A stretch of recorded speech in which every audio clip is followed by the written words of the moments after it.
J.K. Yadav Films present.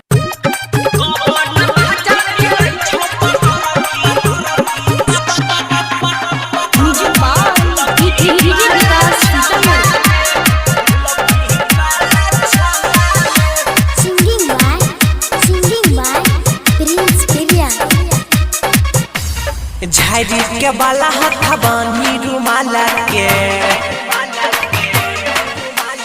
झाड़ी के बाला हथा बानी रुमाला के मिलै ले जाय छी चौरा में कबन महजा मिलै छौ पतर की झुलफी वाला छौरा में आ कबन महजा मिलै छौ सबर की झुलफी वाला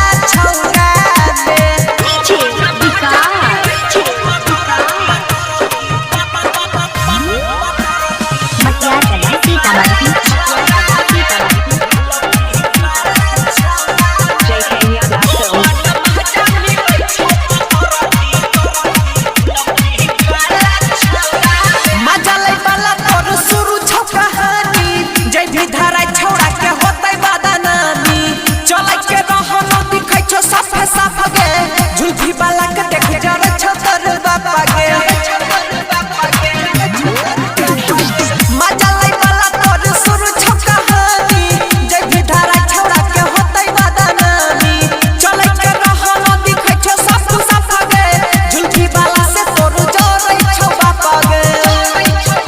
आ बुझै छ तैयो निकल जाय छी सबके लजबै ने छी के करो सोझा में कौन महजा मिलै छौ सवर की झुलफी वाला छौरा में कौन महजा मिलै छौ पतर की झुलफी वाला छौरा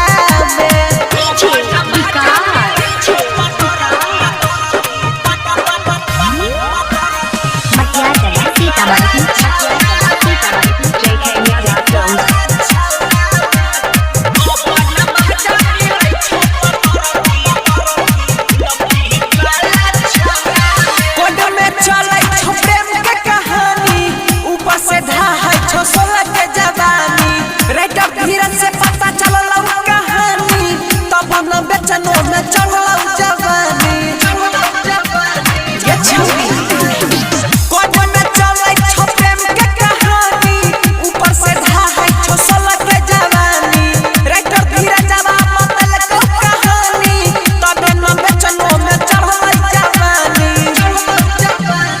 बने पीर सभा के डेट करै छी खारा रहै छी गौड़ा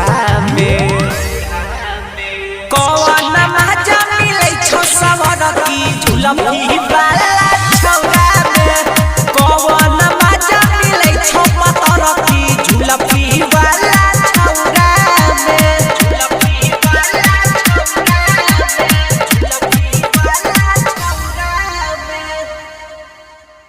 J.K. Yadav Films